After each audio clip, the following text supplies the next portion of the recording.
Welcome to the session number 2 from the playlist of waves. The topic for the today's session is speed of the waves. So based on this topic, I have written here 3 important points which will help you to understand this topic. So the speed of the wave is basically divided into 2 types.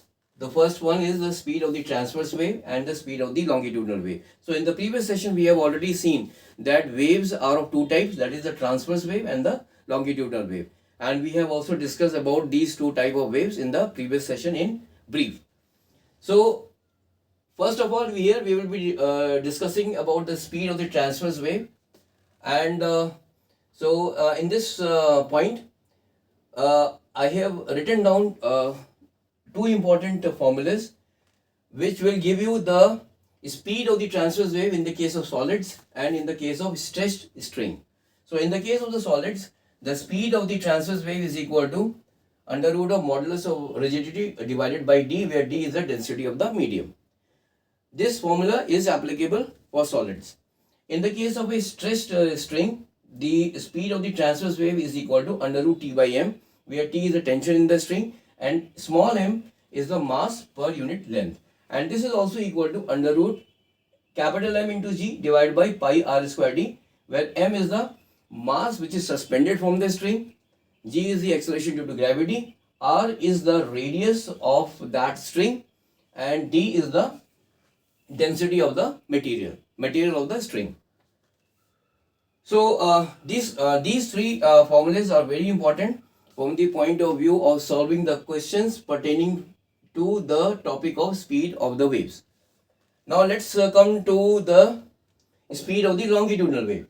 So the speed of the longitudinal wave, as we know that the longitudinal wave are set up in solids, liquid and gases.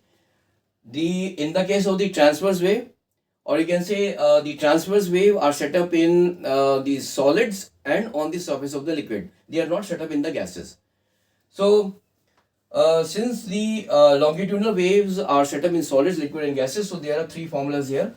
The first one is the formula for the speed of the longitudinal wave in the case of solids, which is equal to B. B is the bulk modulus plus 4 by 3 into the modulus of this rigidity divided by the density of the material.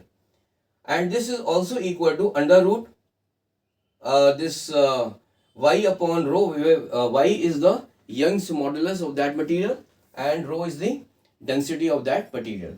And this formula is applicable in case of the solid long rods. In the case of solid long rods, we can apply this formula.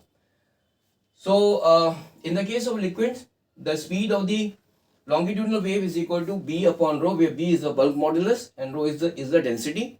And in the case of gases, this is equal to under root P upon rho, where P is the initial pressure of the gas and rho is the density of the gas.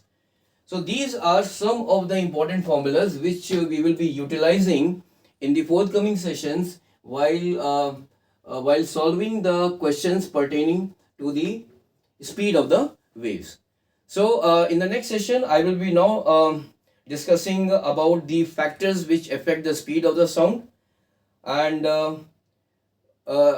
and we will be also discussing in brief about the sound waves. So till then, have a nice day. Bye.